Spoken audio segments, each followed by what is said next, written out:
Buenos días chicos, bienvenidos a nuestro día 206 de devocionales en tiempos de cuarentena y ahora de pandemia. La cita de hoy, o para el devocional de hoy, la cita está en Marcos, capítulo 8, y vamos a leer del versículo 27 al 38. En esta semana hemos visto distintas cosas sobre nuestro servicio a Dios. Hemos hablado, el domingo en la clase que tuvimos, de cómo es que nosotros primero teníamos que confesar todos nuestros pecados y cómo el salmista nos mostraba esa necesidad de disculparnos, de pedirle perdón a Dios por las cosas que habíamos hecho y que a veces no reconocemos, ¿no? Y vamos a ver que incluso queriendo hacer lo bueno, muchas veces nos vamos a equivocar o queriendo vivir de una forma pacífica, ¿no? Cuando nosotros somos llamados a compartir el Evangelio. Pero vamos a orar para comenzar este devocional. Bendito Señor, Padre Celestial, te damos gracias por este día. Gracias, Señor, por todas las cosas que tú haces por nosotros, porque nos permites vivir un día más, Señor, y porque en tu palabra nos acompañamos día a día, Padre. Te pedimos que seas tú fortaleciendo nuestra relación contigo, que tú nos hables, que tú nos enseñes y que, Padre, nos llames la atención las veces que sea necesaria. Gracias, Señor, por este tiempo. Bendícenos en el nombre de tu Hijo Cristo Jesús. Amén. Bien, esta historia es bastante particular porque empieza viendo una confesión muy bonita, ¿no? Que vamos a ver del versículo 27 al 30 y luego vamos a leer del 31 al 38. Dice la confesión de Pedro, versículo 27. Salieron Jesús y sus discípulos por las aldeas de Cesarea de Filipo, y en el camino preguntó a sus discípulos diciéndoles, ¿quién dicen los hombres que soy yo? Ellos respondieron, unos Juan el Bautista, otros Elías y otros alguno de los profetas.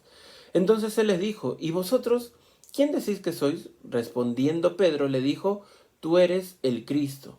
Pero él les mandó que no dijesen esto de él a ninguno. Y en esta primera parte Jesús hace una pregunta interesante y primero hace una evaluación a quienes estaban fuera de este contexto, ¿no? Le pregunta a los discípulos, ¿qué dicen de mí? ¿Cómo es que me conoce la gente? Y ahí le dicen, ¿no? Algunos dicen que eres Juan el profeta, Juan el Bautista, otros Elías y otro alguno de los profetas. Por más que Jesús hizo un sinfín de cosas y estuvo con la gente y le predicó a la gente, hubo gente que no entendía. Pero viene aquí una luz dentro de tanta oscuridad y Pedro le dice, Señor, tú eres el Cristo, ¿no? Le reconoció como el Señor y Salvador, quien había sido enviado por Dios para poder salvar al mundo. Pero Jesús le dice, no, dice que les mandó que no dijesen esto de él a ninguno. ¿Por qué? Jesús quería esconder el Evangelio y por qué después nos dice id y predicad el Evangelio, ¿no? A todas las naciones. Y es que, como habíamos conversado, cuando Jesús hacía algunos milagros, la gente le buscaba por lo bueno que era, por las cosas que hacía, pero no entendía el significado de que Él sea el Cristo, de que Él esté en este mundo. Y aquí Jesús empieza una explicación. Y comenzó a enseñarles, versículo 31, que le era necesario al Hijo del Hombre padecer mucho y ser desechado por los ancianos, por los principales sacerdotes y por los escribas, y ser muerto y resucitar después de 3 días. Esto les decía claramente. Entonces Pedro le tomó aparte y comenzó a reconvenirle. Pero él volviéndose y mirando a los discípulos, reprendió a Pedro diciendo, quítate delante de mí, Satanás, porque no pones la mira en las cosas de Dios, sino en la de los hombres. Y llamando a la gente y a sus discípulos les dijo, si alguno quiere venir en pos de mí, niéguese a sí mismo y tome su cruz y sígame. Porque todo el que quiera salvar su vida la perderá, y todo el que pierda su vida por causa de mí y del Evangelio la salvará. Porque ¿qué aprovechará al hombre si ganare todo el mundo y perdiere su alma? ¿O qué recompensa dará el hombre por su alma? Porque el que se avergonzare de mí y de mis palabras en esta generación adúltera y pecadora, el Hijo del Hombre se avergonzará también de él cuando venga la gloria de su Padre, también con los santos. Voy a aprovechar para leer el 9.1 que dice, también les dijo, de cierto os digo que hay algunos de los que están aquí que no gustarán la muerte hasta que hayan visto el reino de Dios venido con poder. Y bueno, no sé, cada vez que habla Jesús es realmente fuerte. Pero ¿por qué es que a Pedro lo grita así, ¿no? Le llama la atención tan, tan enérgico, tan enervado, tan molesto. Y para poder entenderlo, vamos a leer Mateo capítulo 16-22, que es la misma narración, en quizá algunas otras palabras, pero vamos a entender qué es lo que intenta hacer Pedro. Bien, voy a leer del versículo 21 al 28. Desde entonces comenzó Jesús a declarar a sus discípulos que le era necesario ir a Jerusalén y padecer mucho de los ancianos, de los principales sacerdotes y de los escribas, y ser muerto y resucitar al tercer día. Entonces Pedro, tomándolo aparte, comenzó a reconvenirle. Hasta aquí, digamos, hemos entendido lo mismo. Diciendo, mitad del versículo 22, Señor, ten compasión de ti. En ninguna manera esto te acontezca. Pero él volviéndose dijo a Pedro, quítate delante de mí, Satanás, me eres tropiezo, porque no pones la mira en las cosas de Dios, sino en la de los hombres. Entonces Jesús dijo a sus discípulos, si alguno quiere venir en pos de mí, niéguese a sí mismo, y tome su cruz y sígame. Porque todo el que quiera salvar su vida la perderá, y todo el que pierda su vida por causa de mí la hallará. Porque ¿qué aprovechará al hombre si ganare todo el mundo y perdiere su alma? ¿O qué recompensa dará el hombre por su alma? Porque el Hijo del Hombre vendrá en la gloria de su Padre con sus ángeles, y entonces pagará cada uno conforme a sus obras. De cierto os digo que hay algunos de los que están aquí que no gustarán la muerte hasta que hayan visto al Hijo del Hombre viniendo en su reino.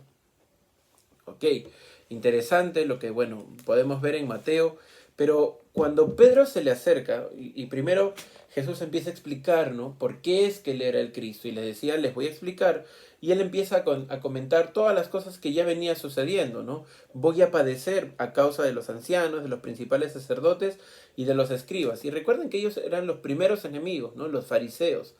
Cada vez que Jesús predicaba, ahí estaban los fariseos buscando alguna falta. Es más, buscaban faltas incluso en los discípulos de Jesús. ¿Por qué? Para culparle de cualquier cosa. ¿Por qué tus discípulos no hacen esto? ¿Por qué no siguen la ley? ¿Por qué tú predicas otras cosas? ¿Por qué dices que tú eres? ¿No? ¿Por qué? ¿Quién dices que eres tú? La gente buscaba la sin razón, como decimos nosotros. Pero Jesús lo vivió, Jesús lo aguantó, Jesús los enfrentó, y creo que cada vez que hemos tenido que hablar sobre los fariseos, o bueno, que me ha tocado hablar sobre los fariseos, les he comentado cómo es que disfruto el manejo de Jesús con respecto al sarcasmo, cómo es que, y no es un sarcasmo pues atacante, sino que es un ataque con algunos tintes de sarcasmo, porque Jesús les decía, ¿no? Qué curioso, o sea, tú me dices hipócrita, pero mira lo hipócrita que eres, mira las cosas que haces, mira cómo tú... Y les empezaba a sacar todas las cosas. Y los fariseos tenían mayor rencor y eran una de las personas que estaban mencionadas en las palabras de Jesús. Y dice, ser muerto y resucitar al tercer día. El mismo Jesús anunciaba que iba a suceder. Y Pedro, me imagino, con amor, y aquí está lo que les mencioné en un inicio, ¿no? ¿Cuántas veces nosotros hacemos cosas creyendo que son correctas, pero que de alguna manera van a desagradar a Dios? Creyendo que son correctas. Y Pedro le dice, Señor, ten compasión de ti. En ninguna manera esto te acontezca. Pedro no sabía que estaba yendo en contra de la voluntad de Dios, en contra de lo establecido por Dios, y algo que se había anunciado desde el Antiguo Testamento, ¿no? Desde todo el Antiguo Testamento, bueno, en los libros proféticos, se hacía una referencia a este momento. Pedro no es que quería que no se cumpliese la ley. Pedro, en su afán de defender, en su amor por Cristo, le decía, Señor, por favor, no sufras lo que estás diciendo. Tranquilo, o Señor, ven, no padezcas. Y Jesús se molesta y le dice, apártate de mí, o apártate o quítate delante de mí, Satanás. Y le explica, me eres tropiezo porque no pones la mira en las cosas de Dios, sino en la de los hombres. Y aquí empieza algo interesante. Y muchas veces nosotros no estamos viendo la voluntad de Dios. ¿no? Ante cualquier situación desfallecemos. Hay que predicar el Evangelio. Y cuando hemos salido a predicar, cuando se podía, muchas veces, uy, mira cómo él me mira mal. No, no hay que compartirle. Nos dejamos llevar por lo que sentimos, por lo que creemos.